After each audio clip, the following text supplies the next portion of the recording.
Well, hello, fellow baseball nuts, and a very big warm welcome to episode 11, like a Spinal Tap amplifier. I wish I knew what that referred to. What a great pleasure to have your company on the Johnny and Josh show, joined as always by some Spinal Tap legends. JC, Eric, and David.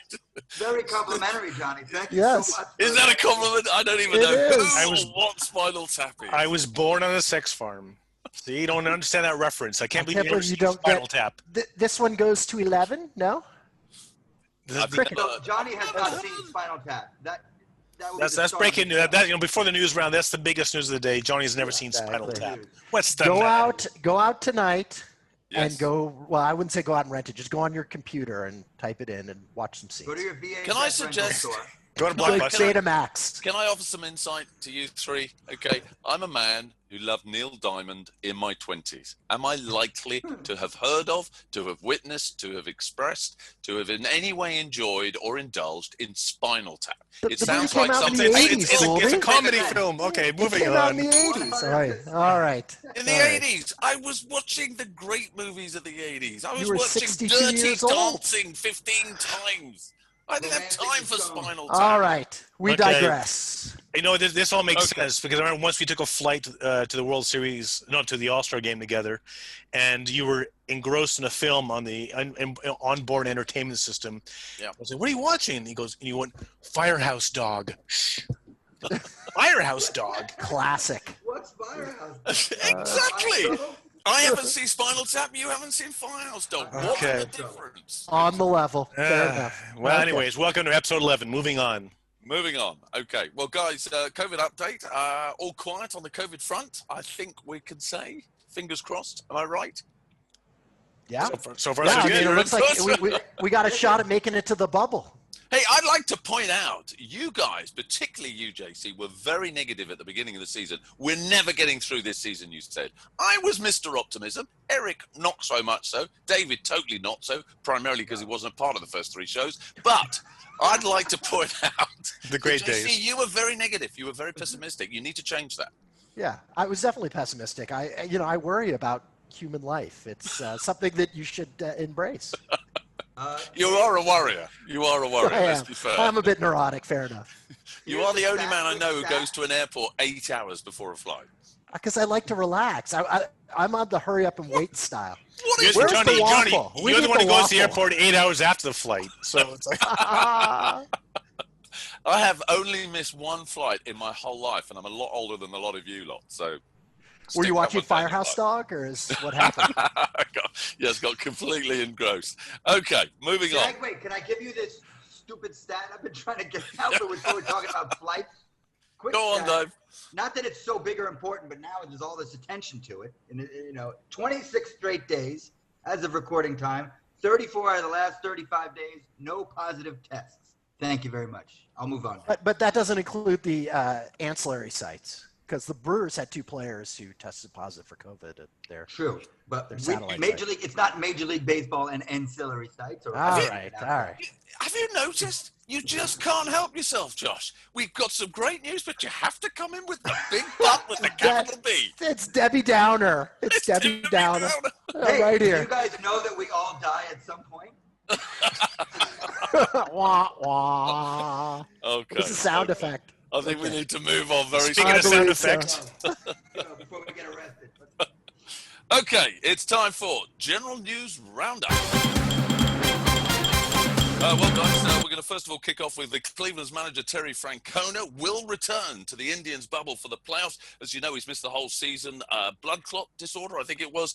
And the Indian skipper, of course, since 2013, amassing a 6.69 to 5.18 record, 2-time AL Manager of the Year, and, of course, took Cleveland to the World Series in 2016. Erika, you're a West Ham fan. You know a little bit about having a manager managing from home. Is it possible? well, if David Moyes of West Ham can manage from his living room, I guess it's, why not? But apparently Terry Francona, it's still unsure whether he'll be taking managerial duties once he enters the Cleveland Indians playoff bubble or just be there as a consultant. That still remains to be seen. Either way, he's going to have a positive impact. Why? Because he's a legend. He's a Cleveland legend. Talking of legends, Alex Gordon, very sad news, guys, has announced his retirement. 14 seasons at Kansas City Royal, a number 2 draft pick in 2005, very key to the Royals' 214 American League pennant run, and of course, World Series championship in 2015. 3-time All-Star, massive fan favorite with the Royals fans, not surprisingly. But Dave, really sad. He's going to be playing his last game for the Royals in front of no one. Clearly a Royals legend, but is he a baseball legend? No. Nice career. Made his name, incidentally, in Game 1 of the 2015 World Series, hitting that home run off Yuri's Familia. That's when he kind of got out into the limelight outside of Kansas City. 14 years on the same team. Very nice. Very nice. Cute stat. Good player. Not a great player. 3-time All-Star. Good glove. Good glove, 7-time Gold Glove Award winner. Very nice glove, good glove, maybe golden, maybe a little silvery golden. Smell the glove. You know, Dave, you say when you look at baseball, there's a lot of these guys around. That doesn't take away from him, but it's not Hall of Fame. It's a very nice career, good for him. You say that, and you know how much he made in his career? A lot. $117 million. Yeah. So that's what a good career gets you. Mate, that's like Gouldie's bar tab. JC, we made that in one season at Channel 5. So, I mean, that's nothing to sing at. Move the decimal points over quite a distance, and perhaps. Absolutely. Okay, well, from one Royals legend to a Cards legend, Yadier Molina with his latest milestone, 2,000 base hit this week, only the 17th Cardinal to do it. This is a stat I like about him, JC, and as a fellow catcher, you'll appreciate this. Played at least 100 games in every season since 2005. So we're not just talking about an all-star, a proper game player, but a real gamer, and you love a gamer. Oh, absolutely, Goldie, and I'll go out on a limb here and actually say not a first ballot Hall of Famer, but I think he definitely merits tremendous Hall of Fame consideration. Now, he's a 9-time Gold Glove winner, 9-time All-Star, which means that he was at the top of his game amongst catchers.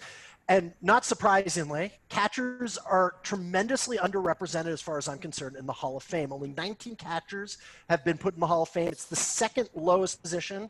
Only position that has fewer Hall of Famers are third baseman with 17. Each outfield position, right field, center field, left field, each of them have more Hall of Fame participants. So I think we need to open it up a little bit. As one of the greatest defensive catchers ever to play, and now with 2,000 hits, to me, he's a Hall of Famer. Quick catcher quiz for Josh. Quick catcher. I'm going to name a catcher. You're going to tell me if Yadier is better, okay? Okay. Carlton Fisk. No. Gary Carter. Defensively, yes. Mike Beyonce. Yes. I'm saying yes, because I think one of the problems with the Hall of Fame is that we tend to go way too much on the offensive side, and defensively deserves as much consideration, and he's one of the greatest defensive catchers of all time. Well, Bill Mazeroski will tell you that, because he didn't get in for his bat. And he didn't catch either. No, he didn't. JC, just a point as well. You say that they're criminally unrepresented in the Hall of Fame. I think they're also criminally unrepresented in the MVP vote, which you rarely hear of a catcher winning that. And yet he finished in the top 5 in MVP voting twice. I mean, that has sent another stat that says what a great career he's had. Well, and also that he's won World Series. I feel like catchers deserve a larger proportion of credit when a team wins a World Series, because not only are you an offensive part of the team, but you're basically running the whole pitching staff throughout, and so you make your pitchers better. And Erika, a little birdie tells me that you may even have a trivia question that is related to the legend that is Yadi. That is correct. That's it. Would you like to share it with us? This is that moment. No, actually, yes, because in honor of Yadier Molina hitting 2,000, which is not an easy thing to do as a catcher, and if anybody in this podcast knows, that's me. No, basically what I want to say is how hard it is for a catcher to get to 2,000. Who is a current active catcher who might get to 2,000? Or basically, I'm looking for the catcher that's still active, that's not Yadier Molina, who has the most base hits. Is it A, yes, Jonathan Lucroy? Is it B, Buster Posey? Or is it C, Kurt Suzuki? Now, I say active players. Now, I know that Buster Posey is opted out of the season, but he's still not retired. He's still an active player. He's fine. And Jonathan Lucroy has been released by the Red Sox, but picked up by the Phillies, so he's still an active player. So, and there's still we're looking at these players, and I didn't pick Carlos Santana to be on the list because he's actually a legendary guitarist. Very nice. But don't boom. No, and DH. Just as a matter of interest, And Eric, first baseman. No, that's it. Because Carlos Santana is actually picked. He's actually, I've done some research. He's actually played more games in the outfield and as DH than he has as a catcher now, official. So he's not on the list. Not outfield, first base and DH. And infield, I said, didn't I? Okay. All right. There you go. Can I just confirm, Eric, with regards to the three options you've given us, are these the top three active in terms of the hit? The three. Which of these three active catchers have the most base hits currently? Okay. I think I know. This one, I think I can take a good guess at. Okay. Just before we move on from the opening strata, guys, we should mention that yesterday was the birthday, and it's been a bit of a thing for birthdays on this podcast. Yesterday was the birthday of the former head of Major League Baseball International, who has had a huge impact on British baseball, Mr. Clive Russell. Let's wish Russ a happy birthday. Happy birthday, Clive. Happy birthday. You're very old. I believe he turned 51. He is quite old. He doesn't look 52. Oh, is it 52? I was going to say he doesn't look a day over 59. So that and is the social security number and bank account is. Well, happy birthday to Russ. We love Russ. Britain's greatest Twins fan. That's right. The UK #1 Twins fan. I don't know if anybody's going to mention it, so I'm going to mention it myself. That the 24th, which was 2 days ago, was my 11th anniversary with my lovely Louise. I celebrated 11 years. I think we should do a separate podcast with just anniversaries and birthdays. Does anybody have any birth announcements? No birth announcements. No, any quinceañeras this week? I'm amazed after my announcement that none of you said give that woman a medal. I haven't heard any derogatory remarks. Send that woman a Specsavers. Eric has eaten 3 waffles already on the show. Oh man, Jesus! It's just like you're waffling now. You're waffling. All right, let's go. Okay, let's hit the bell. I did. Oh. Okay, what is our leadoff batter this week? Well, it's the playoff picture. What was murky is starting to get very, very clear. Who's in, who's out, who's your pick, who's your dark horses? JC has. Well, let me first go through which teams are in for certain and which are still on the bubble. Of course, this is as of the timing for our recording here today. The American League is locked in terms of the 8 teams that will be going to the playoffs. And I feel I could do a whole show listing all of these 16 teams, so I'll try and go quickly. Tampa Bay Rays, Oakland A's, Minnesota Twins, Cleveland Indians, New York Yankees, Houston Astros, Chicago White Sox, and Toronto Blue Jays. Those are your American League teams. In the National League, you've got the Los Angeles Dodgers, the Atlanta Braves, the Chicago Cubs, the San Diego Padres, Cincinnati Reds, Miami Marlins. The 2 teams that are not in yet, but are currently the teams that are expected are San Francisco Giants and St. Louis Cardinals. The teams looking in but still have a chance, and by the time you listen to this, may be in the playoffs, are the Philadelphia Phillies and the Milwaukee Brewers. And then the one team still mathematically possible at the time of our recording, though very unlikely, are the New York Mets. That's my existence, mathematically possible. On Earth. It's funny that I'm a Mets fan. But you got to love the fact that we're a weekend away from the end of the regular season, guys, and there's still only a handful of teams that are completely and utterly mathematically eliminated. I mean, where there's hope, there's a will. I'm not quite sure that's the same. I'd actually flip that, Goldie. I think we should all breathe a sigh of relief that it doesn't look like we're going to have 6 tiebreakers in order to start the playoffs and have teams sort of battling at the last second. It looks like it'll be cleaner in terms of the 16 teams, which I tried reading those tiebreakers. My head almost fell off. I mean, it's crazy. But also there's talk that if required, St. Louis, because of course the uneven schedule, having missed out so many games early in the season with the COVID issues, might have to play a single game or even a doubleheader on Monday against Detroit. That's not looking likely anymore, is it? I mean, are we going to avoid that predicament? It's still possible. So, I mean, they haven't locked in their spot. It really depends on how they perform, the Giants, the Phillies, and the Brewers. But hopefully it won't, because I sort of think this kind of muddies the waters a little. I'd rather have a clean 16. Clean 16? You should copyright that. Really catchy. Trademark. Very catchy. Trademark Debbie Downer. The Clean 16, 2020 Major League Baseball. Well, JC, what does it say about the two divisions? That basically the American League's been pretty sewn up. The 8 teams, we know who's going through a while back, and yet the National League, there's still some unanswered questions. Does that suggest the National League that the standard isn't as high? I think what you're going to see is it has impacts on the first series, which are best of threes played in the stadiums of the higher ranked team. And if you're fighting for a spot at the end of the season, what ends up happening is you throw everything at getting into the playoffs. So you don't line up your pitching rotation in the same way the teams that are already in line them up, which means that the National League, if you're one of those final teams, it's going to be all the more difficult to get through. In the American League, you're going to see the best playing against the best because all these teams are pretty much lined up. But still, we don't know who's going to be playing whom, and those matchups will make a big difference. So I think up until the last moment, it's going to be interesting to see what the matchups are for that first round. I will say, guys, when you consider what Washington Nationals did last year on the back of two aces, what a difference that makes in a postseason when you've got two guys who can literally just shut down any offense. I would hate to be the team facing Cincinnati in the National League postseason in the first round of the postseason, just simply because they genuinely that could be have two you, aces. Johnny. It is. Right now, it's exactly the point I'm making, Dave. It is Atlanta. What a nightmare. We need to tank the last two games of the season and try and slip out of second place because that is the worst possible matchup in that first round. Then you'd get the Marlins if you figured that out. But that's not going to happen.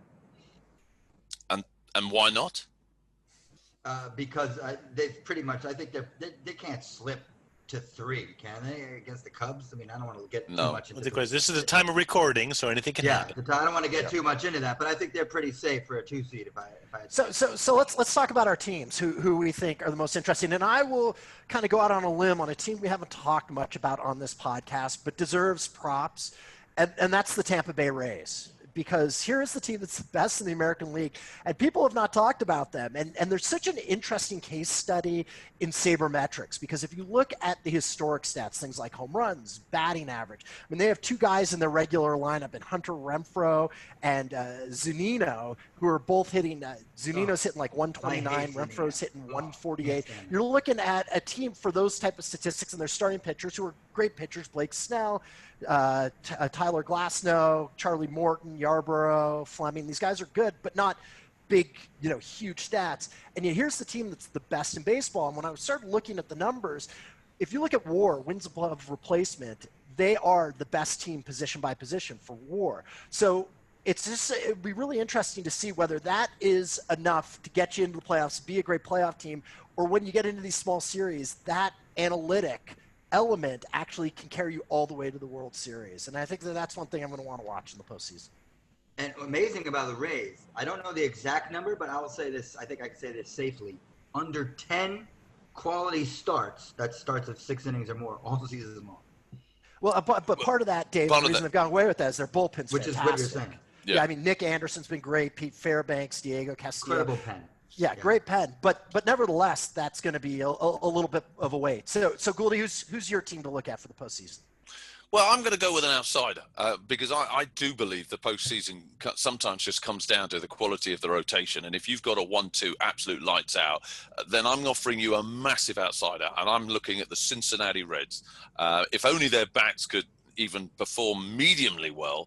I just think that they've got two such great starters that if they can go 6, 7, 8 innings for their starts, and we already know that their ace Bauer is capable of pitching lights out on short rest, which is again going to be vital. Then I think if you're looking for an outsider, that for me is the obvious selection. And I hate the fact that as it stands, my Atlanta Braves will be facing them in the first round of the playoffs. And they got Joey Votto, good Canadian boy as well. Yeah. Eugenio Suarez batting cleanup. I mean, they've got some decent hitters. They've just been a bit anemic of late. Yeah, I mean, Votto's such a veteran, and he hasn't performed well over the last few years, but he's the type of guy who has so much talent that he can get on a hot streak and help carry that team offensively. Dave, what do you got? I got the Jays. I think the Jays are a real pain in the ass. They had that tough start. They didn't know where they were going to play. They wound up in Buffalo. They really took advantage of Buffalo. They have a young and stupid lineup that don't know that they shouldn't be in the playoffs yet, but I think they average under 26 years of age. They've got Vladdy, they've got Biggio, they've got Bichette, all these guys. But the thing that for me makes them scary is Ryu. Like, I think if they wind up going to Tampa and playing Tampa, I can't see Ryu losing that first game, and then you need to split. It could get really dicey for Tampa very quickly. So there was a famous line, Dave: "Spawn insane and pray for rain," which was yeah. the idea that Johnny Sane and Warren Spahn were so great for the Braves and everyone else was terrible. With the Blue Jays, it's Ryu and then ew. The rest of their rotation is terrible. So you got what nothing. About Walker? Yeah, I mean, Walker, it's true. He is new. He was one of the 3 guys who they brought in who could be really good. I don't disagree with that, but Tanner Roark, not good. Robbie Ray, not good. So you're going to need to have Walker at the top of his game, and he's been a little uncertain.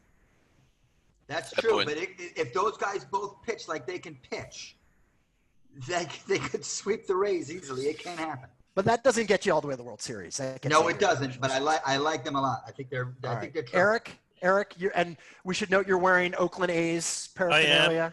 I am indeed. I'm wearing an Oakland A's cap, an Oakland A's T-shirt that I got in spring training, courtesy of the Oakland A's, and only because, not just because I like Bob Melvin, not because I like Matt Olson, but also Matt Olson, who is only batting 190. He's still he's still up there with the RBIs and hitting home runs left, right, and center. Yeah, it's typical Moneyball kind of stuff. But they're not doing full-time Moneyball. People say, "Oh, they're only winning because of Moneyball."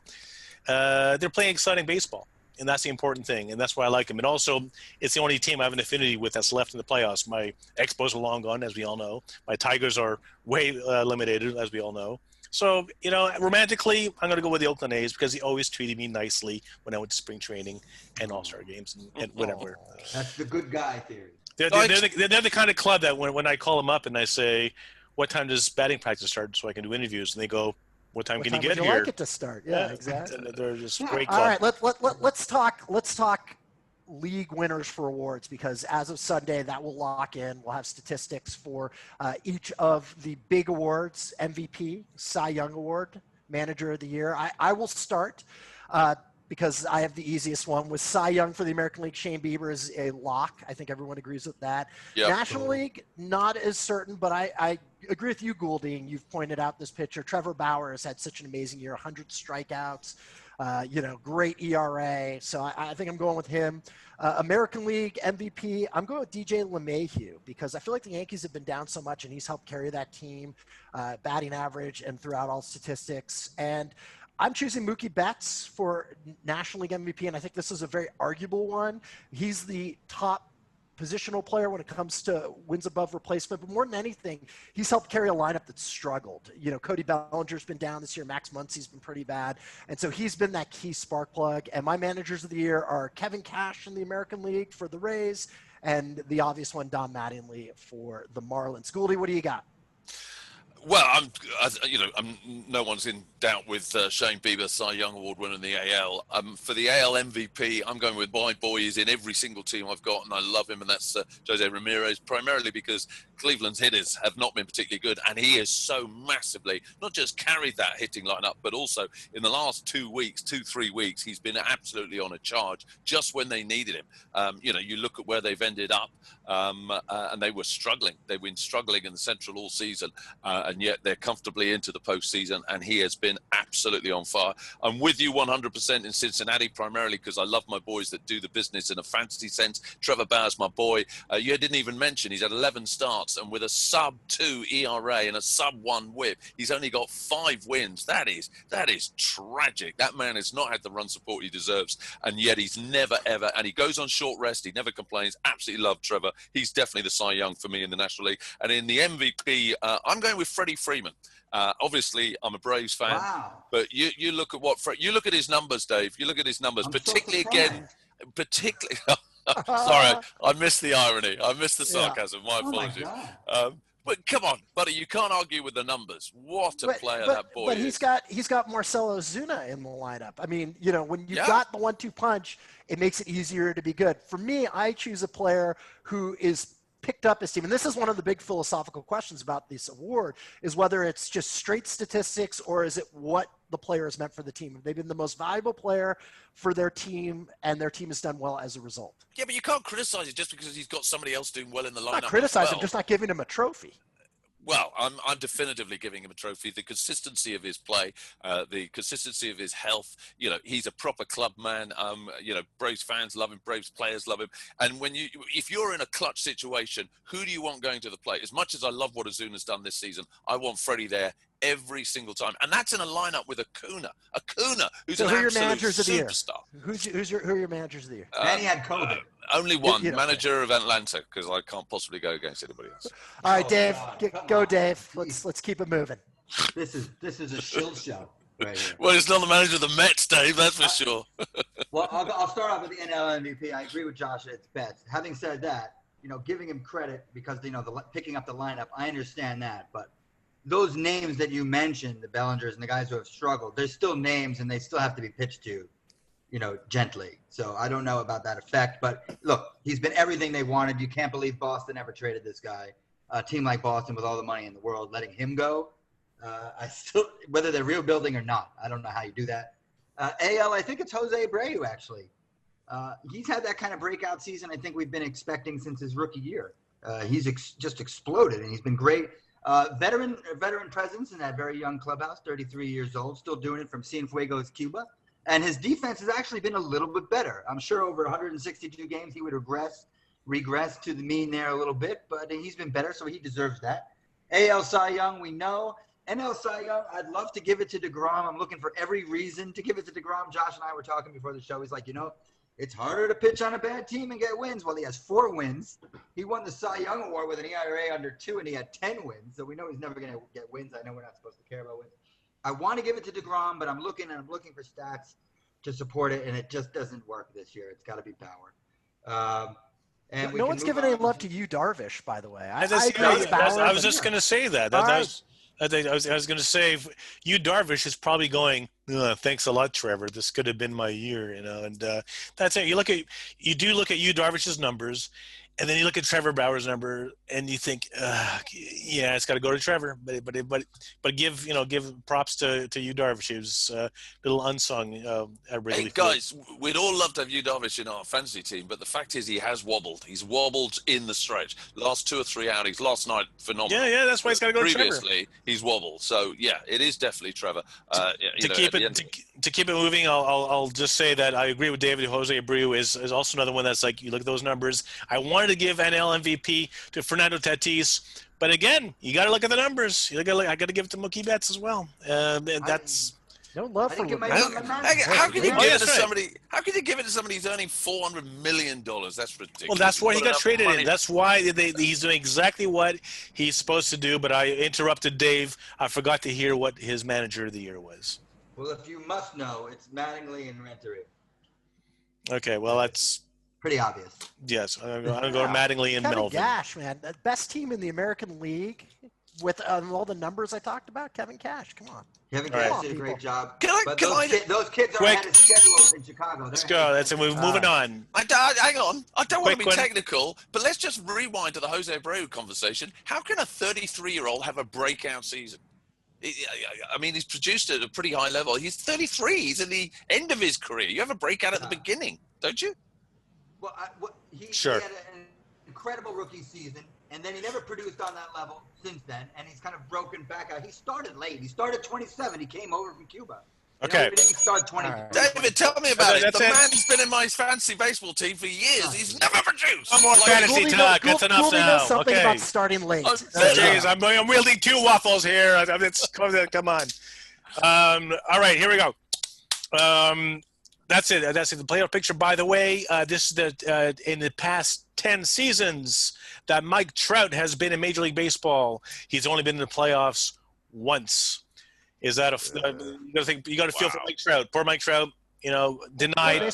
They came out, Eric, with the top jerseys, most popular jerseys, and Trout was like 15th or something like that. It's just he'll be trade bait sooner or later. And by the way, one more stat about this. Now that the regular season's coming to an end, we talked about complete games recently. There have been 14 complete games. I know it's only been a 60-game schedule, but there's only been 14 games in the entirety of this season thus far at the time of recording. But 40 years ago, guess how many complete games there were in the entire 1980 season? Take a guess, I don't guys. know Close. how many. 1980. 1980. Quick guess. 100. 100. Josh? 56. 56 complete games in 1980. 116. 116. There were 536 complete games in 1980. I forgot the zero. Just shows how much. Zero. 560 is what I said. By the way, how many of those complete games this year were in 7-inning doubleheaders? That's what I was. Yeah. There you go. But there you go. But this just goes to say, it just goes to Asterisk. show what it changed. It's been even if it was last year. I'll look up the stat for next week. But anyways, moving on. Yeah, moving on. Mentioned Mike Trout, and should we feel sorry for him? What, a multi-hundred-million-billion-dollar contract, It's beautiful not about wife, the money, beautiful Goldie. children. And it's not about Mike Trout in God-given this next talent, and it's not about Mike Trout. Now, And you we're not did mentioning mention. him for MVP, which is crazy. We haven't done this in years since we haven't mentioned him for MVP. We'll come back to that. We have been talking about managers, though, which leads us to our second pitch of the night, and that is charismatic managers. And the reason we want to do this is because, of course, the legend that is, and I love this man, Tommy Lasorda. What a great baseball man he's been. Turns 93 this week. Happy birthday to Tommy. But he's one of many truly great characters. David, tell us more. Well, this has been I've had a bone to pick with MLB managers for some time, precisely because of guys like Lasorda, because of guys like Leland, and all these incredible personalities, Williams and Billy Martin, and all these guys who were, staples of Major League Baseball and made Major League Baseball what it was. Characters, real characters. Lee Elia. I wanted to read you the Lee Elia transcription, and then I started reading it of his rant, his famous rant at the press after a game way back when, and realized very quickly that I couldn't do that. I'll give you a quick funny story. And today we have nothing but white bread when it comes to like managers. The most boring, vanilla, pedestrian characters. Joe Madden is probably the best we have as far as a colorful personality right now. I'm trying to think of who would be more interesting. This is the most dull crop you have ever seen in your life. I remember I was at the baseball winter meetings, I think in 2003 and 2004 in New Orleans. I was with Tommy Lasorda. I had to go get Tommy Lasorda and bring him over for a television interview, which I was going to conduct. I had to walk him across the street. I walked with Tommy Lasorda the entire way. Tommy Lasorda cannot stop cursing at me.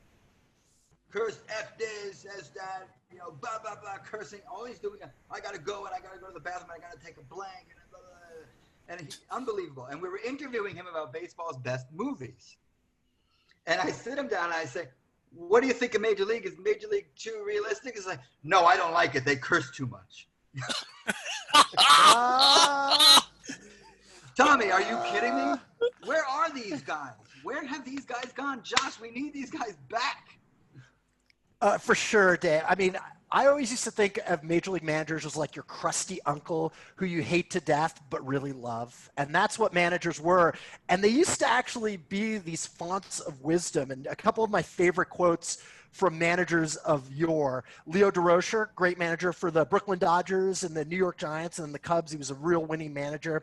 He once said, baseball is like church. Many attend, few understand. And I love that quote, and that's smart. But even better was Billy Martin, who you referenced, David, who was the often drunk manager of the New York Yankees during the era of the Bronx Zoo. And my favorite quote from him was, I'm getting smarter. I finally punched something that couldn't sue me. I mean, I agree with you. The managers of that period were vastly more interesting. I do like Joe Madden a lot. The one manager who actually has a great story is Lloyd McClendon, who's replaced Ron Gardenhire. He once got so angry that he pulled out first base in the middle of a game. So, he's only an interim manager. They'll probably bring in someone who's more statistically oriented to replace him next year. The young managers, it's about the clubhouse now, right? It's about being someone who players have an affinity to. And it's no longer about that crusty uncle. I want the crusty uncle. No. Yeah, remember, Hal McRae? Remember Hal McRae in the locker room throwing bottles and stuff? Yogi Berra was a manager. That was when it was fun. When you come to a fork in the road, take it. Or he hits from both sides of the plate. He's amphibious. Or my favorite was always go to other people's funerals. Otherwise, they won't go to yours. But what seems to be a continual running theme here, guys, is these great characters that you're referring to, most of whom are from, years gone by, do seem to have been somewhat crusty and bad-tempered. Earl Weaver, obviously, being a perfect example. I was reading a little bit about him, and I love what he said to a reporter once: "Stop writing. This isn't the good stuff." I mean, these guys understood the business of baseball, and that's not just in terms of the tactics on the field, but what the press, what the fans are looking for. And you could take an obvious parallel to that is a football manager. I mean, having worked in a journalistic sense in the world of football, the likes of Harry Redknapp, the likes of Cloughy, the likes of Jose Mourinho when he was actually a decent manager. The press loved them because they always got great stuff. They seemed to understand what they were looking for, and they gave it in abundance, which is what made them so popular. Well, and that's true in other North American sports, right? You look at like the Steve Kerrs of the world, Greg Popovich in basketball. These guys actually show and emote a lot of personality. And baseball is a sport that's criticized for not turning their players into bigger marketing items. The same could be true with managers. The managers can help build the sport as well, too, from a marketing perspective. Yeah. I should have mentioned Dusty, by the way. Dusty can be fun. I shouldn't leave out Dusty. Yeah. Did you know James Leyland? Do you know why he came to Detroit in the mid 2000s? So he could smoke more cigarettes? Because it was one of the few cities that you could still smoke in bars and restaurants. Yeah. And once I was at Comerica Park during the game, I was able to actually walk through the player. I was in a camera well, and I was able to come out of the camera well during the game, and it was in between innings. And so I ran out of the camera well and ran through the players' tunnel, and I turn around, and I hear somebody underneath the stands. It goes, psst, and I turn around and he goes, "Got a light?" And it's James Leyland just standing there with a cigarette. "Got a light?" I said, "No, I don't. I'm sorry." And he goes, "God damn it!" And he throws a cigarette, and he goes back to the dugout and goes, "I just wanted a quick puff of cigarette before the next inning." And yeah, we miss that. John Dave is right. We miss like the Tom Lasordas. We miss the Jim Leyland's. The Casey Stengel was a character. Bobby Valentine. Bobby Valentine had Bobby Valentine, who of course the famous story about when he got ejected from the game, went into the locker room, then came back out wearing a disguise with glasses and mustache, a fake nose thing, and got ejected again. So Bobby Valentine punched me in Japan. I was in Japan. The Mets were in Japan. It's year 2000. They went over to play their first 2 games against the Cubs. And I'm like, "Hey, Bobby, you got 5 minutes?" He goes, "Oh, coming back tomorrow, kid." And wails me. Like really hard. David's sensitive, too. I think that would have probably hurt him. I was like, "Oh, my God, Bobby Valentine punched me. This is great." I'm never washing that bruise off. I'm never washing that bruise again. Hey, talking of Bobbies, just very quickly, Bobby Cox yesterday, guys, back in 2010, celebrated his 2,500th major league win as a manager. Only 4 guys that did it. I mean, he came across as a really sort of gentle level, but you were telling me before the show today, JC, that he was getting chucked out of games more than most. He's the record holder for most ejections for a manager. So even the legend that was 2,500 ejection, not win. I thought you no, were going to say 2,500 wins on yesterday. That's a strategy, right, for managers to be ejected. It's a way to get in between your player and the umpire, so the player doesn't get ejected, and also shows that you're in there for the player. So yeah, you got your managers players would back. Do that. It's a tactical choice. There we go. We love Bobby. Okay, moving on. And it's a third banner. And I'm going to cover this one, guys. It's just regarding, there's been a lot of discussion, and I'm sure you've seen it online, the whole COVID impact of empty stadiums, no fans. Has it actually helped some teams? And I've been looking into this. Here's an interesting one. You think about having 47,000 plus fans in a stadium and the impact that has on the heat, the air temperature. And this is a great stat. 1 degree Fahrenheit will increase the distance a ball will fly by 4 inches. Now, we know baseball is a game of inches. So 1 degree Fahrenheit You think of the difference the 47,000 plus fans would make to the heat of a stadium. There's an example of what a difference it makes, but there's no heat. There is nobody in the stands. The obvious ones, fan noise and the impact that has.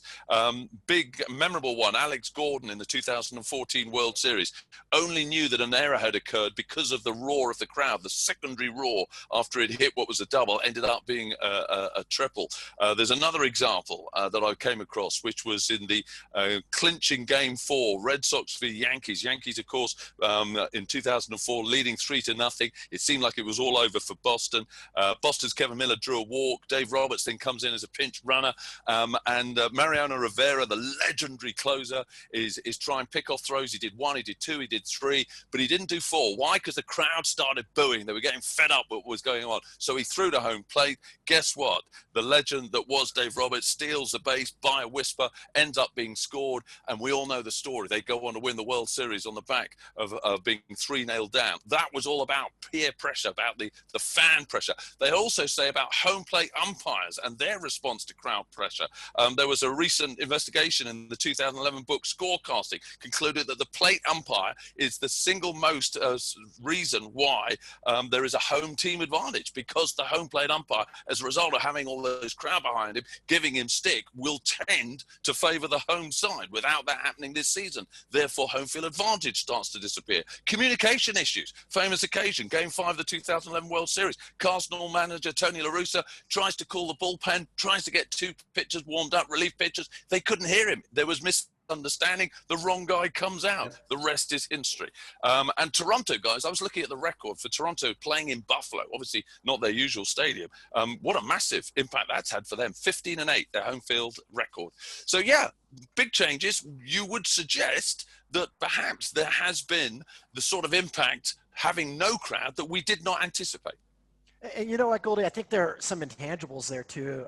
As someone who's played in front of 2 people and a dog, but also played in front of more than 10,000 players, I think that the greats feed off of the energy of a great crowd, that it helps you focus. It helps you really hone in on what's going on, the sound, the energy, and that's gone too. So it takes almost a different kind of player. I think the one stat you forgot to mention when you were talking about the heat of a full ballpark is that the article you were referencing indicated that a full stadium is the equivalent of 2,500 space heaters.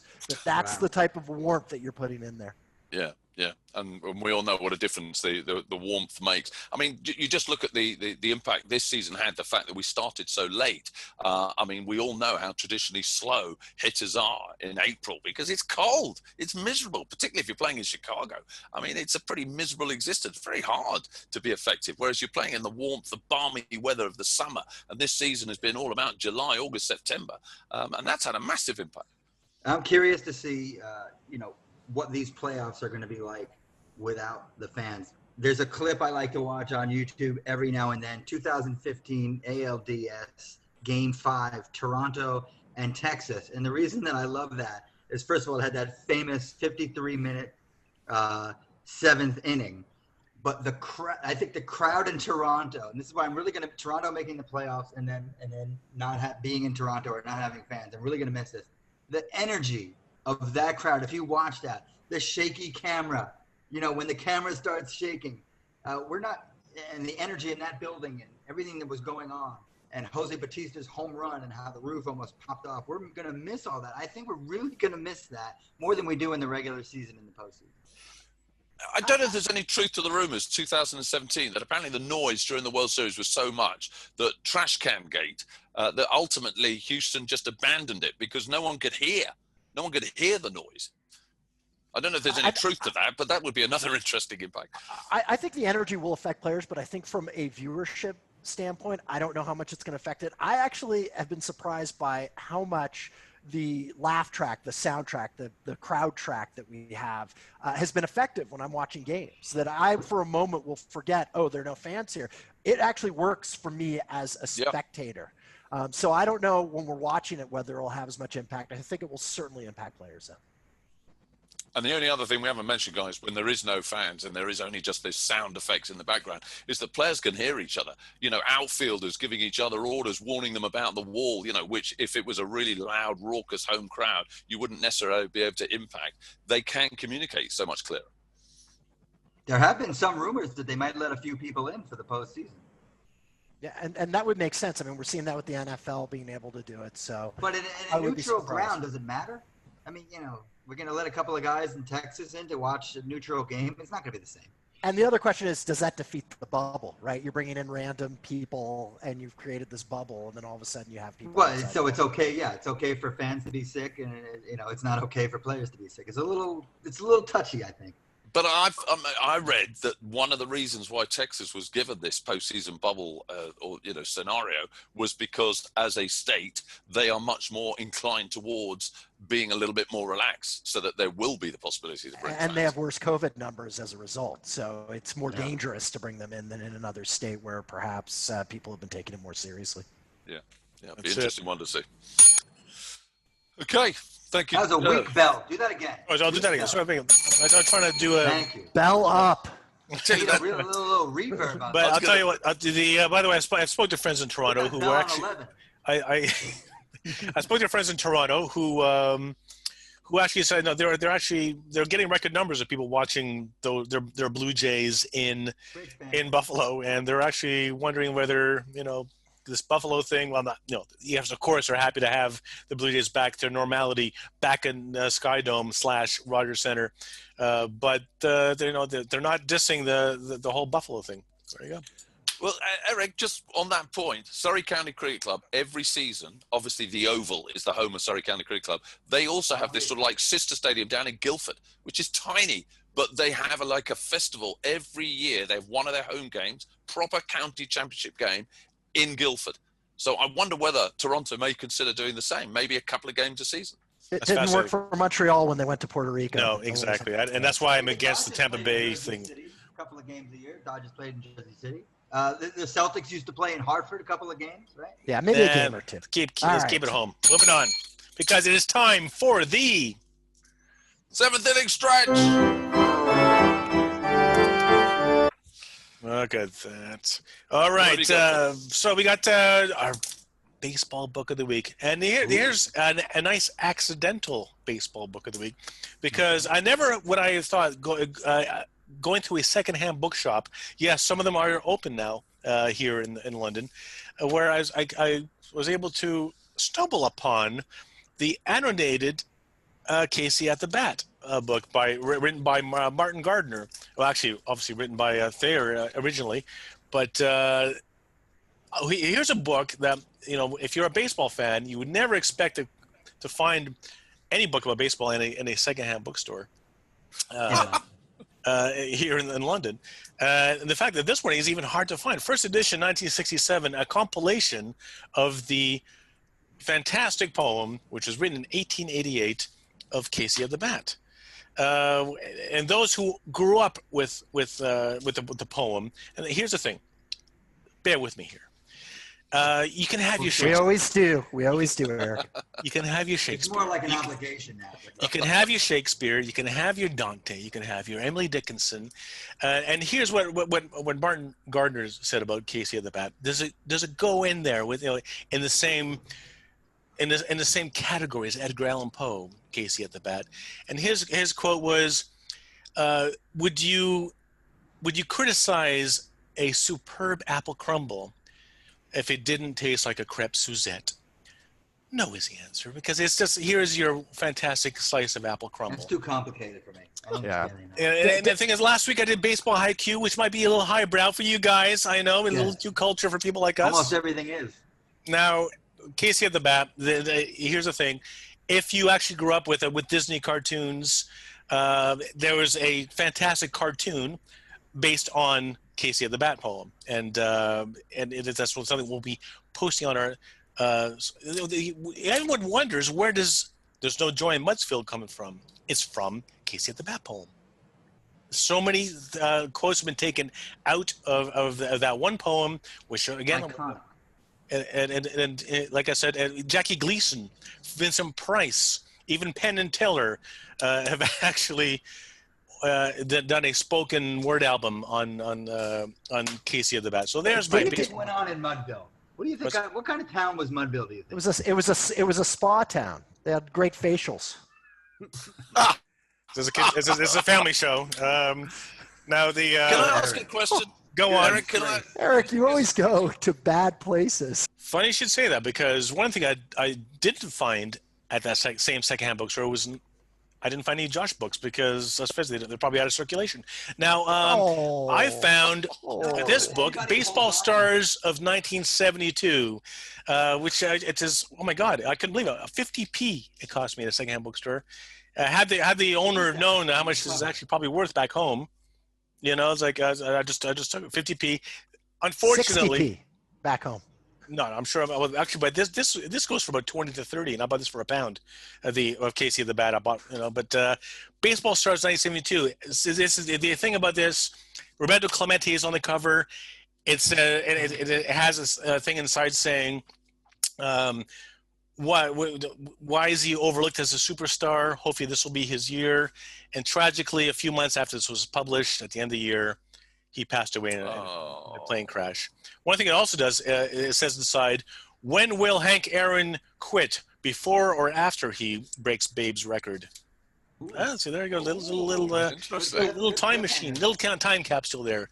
So Eric, moving by on. the way, Surely, if you don't have to buy every book baseball book you come across. In this country, you take what you can. In the UK, it's hard to find a baseball book. Must want to throw you out with all this crap you're accumulating every time. Of which there are many. Yes. Can I point out that if the price, 50p a book, is the determining factor on you getting onto this broad podcast, then Josh should be a shoe-in for next week. Oh, way overpriced. Wow. Moving on. With friends like these. Moving on. Now, in this country, I'm sure we've all seen Happy Days in the United Kingdom, because that's another Happy Days. Hey. It's now there's Happy Days takes place in Milwaukee. It's set in the 50s, but it was filmed in the 70s. Yes, it's a show that I grew up with, and everyone in this podcast obviously can probably quote a few bits. You have Richie Cunningham and Ron, the cast of thousands. Probably just Ron Howard. Now, Chachi. Howard, Ron Howard, of course. Tom Bosley. Well, of course, yes. But here we Sin. go. During the time it takes place, where it's set in Milwaukee, there's one scene where they go to a Milwaukee Braves game, and Joni catches a home run by Stan Musial. So, because of course in those days, it was the Milwaukee Braves that would have been the local baseball team. But there's one episode where Hank Aaron actually has a cameo, and this was 1980. He looks a little older, and Mr. Cunningham, is trying to find a radio ad for his hardware store, and they bring in the actual Hank Aaron as a cameo onto the show to do radio spots. Cool. And so, but here's the best bit about the Happy Days. In 2008, the Milwaukee Brewers brought in the entire cast, the surviving cast of Happy Days, into Miller Park for a Happy Days Appreciation Day, and they unveiled the bronze Fonz statue. They were originally going to unveil the statue of Arthur Fonzarelli in front of Miller Park. But then there was protest. Well, he's not a baseball player. He doesn't belong at a baseball stadium. So they put him by the River Walk, which I don't know Milwaukee that well. So there is a statue. There's a bronze Fonz statue.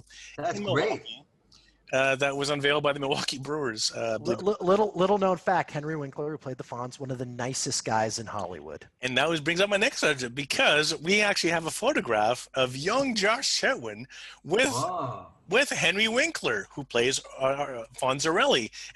Can you give us a little backstory to what the hell is that all about?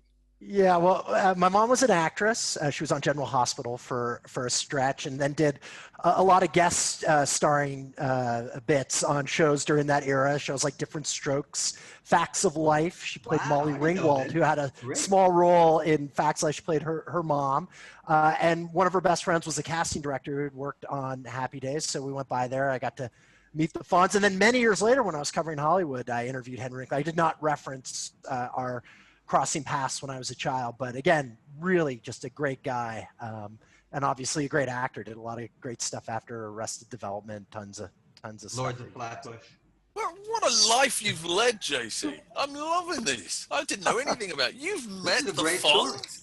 Multiple so if you occasions. check out our social handles, it's I've actually I almost called up his dad to Josh's dad to scan the photo, but Josh actually had it on him luckily, and so it's on our social handles. Check out Josh Right in Sedwin his wallet. and Arthur Fonzarelli. It's laminated. I was going to say, do you have that in your wallet and just show it to I have some great pictures of Mutant Fans too. My favorite was People magazine. They had a picture of Tom Cruise and Nicole Kidman, and this was before photobombing. For whatever reason, they cut the picture strangely, and I'm in there with them. It's Nicole, Tom, and me at the Oscars. Nice. And were you arrested moments later? Yeah, I was in black tie and everything. It's the only other time I wore black tie other than our show.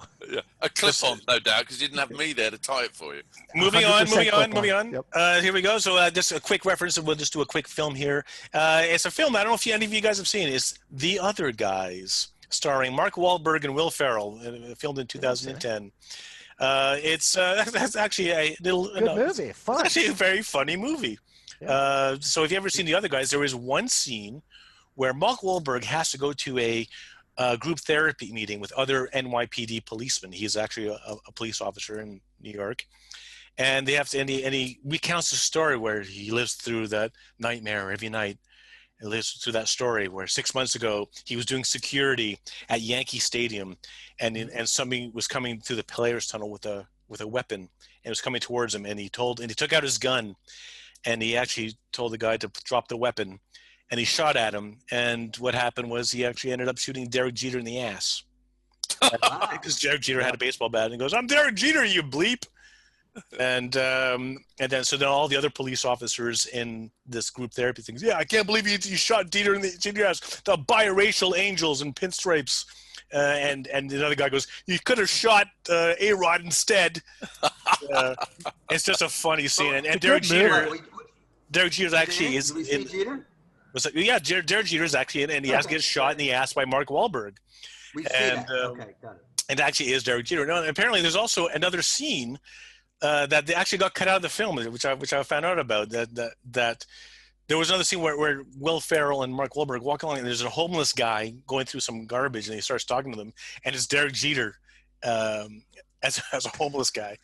So wow, your career went downhill after you shot him in the ass, didn't you? So, but they cut that. They cut that scene out. But we'll see if we can post that in our social handles. But that's so yeah, The Other Guys. It's a funny film, and just check it out because Derek Jeter has a cameo in it. It's a hell of a funny scene as well. Just search Derek Jeter and homeless, and you'll find it. There you go. Yes. Now that's it for the 7th instruction. I got to finish off this trivia question, and as I mentioned before, I asked these guys which current active catcher currently has the most base hits that isn't Yadier Molina, who recently got his 2000th base hit. So which of these three has the record for most career base hits as a catcher? Is it A, Jonathan Lucroy, B, Buster Posey, or C, Kurt Suzuki? Who's going to go first? I'll go first because I looked it up on Google, and I know it's Kurt Suzuki. What are you saying? You go with Kurt? Kurt Suzuki? Sorry, no free commercials. I looked it up on a well-known search engine, and I found it. No, I don't know, but I'm going to go with Kurt Suzuki just for a laugh. Kurt Suzuki, I know. And who's Josh going to go for? This is one of those mind-messing ones, right? Because Buster Posey is by far the most successful catcher. I know Lucroy had some really good years. Really? But I'm going to go with Posey. I'll be that fool who jumps right into the trap. Well, this is going to work out really conveniently, guys, because looking at these three, Suzuki's platooned for so many years, so I can't believe that it's him. Buster Posey's been injured for most of his career, so even though he's clearly the best of the three, I'm not going with him. So I'm going with Lucroy. I'm going with John. I think Lucroy's a good guess. That's what I would have gone with, but I figured we'll each take one this time. All right. So as it happens, as the time of recording, because obviously two of them aren't active at the moment, but they're not retired. Jonathan Lucroy has 1,128 base hits. Okay. It's not good that you go with him first, but okay. Let me write that down. Hold on. Yeah, go ahead. 1,128, yeah. Yeah. Suzuki, 1,345. Oh, Buster Posey, who, as we mentioned, is opted out of this season, but might return next season, 1,380.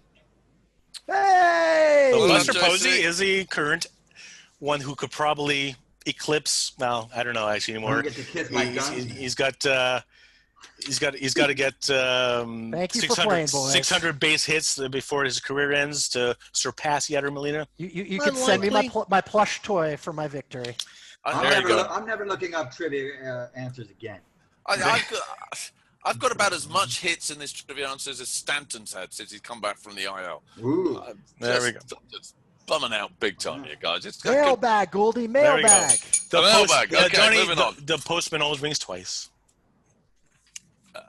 Another film reference. I got that. Okay, didn't moving see on. that one. Twitter. We've, as always, to all our listeners, thank you guys for getting in touch. Lovely to hear from you. We can only do a couple, obviously, from a time perspective. So I'm going to, first of all, start with Paul Mitchell. We're all a big fan of Paul's, BBC Scotland commentator. I know he's a good mate of yours, Eric, and commentates on Sterling.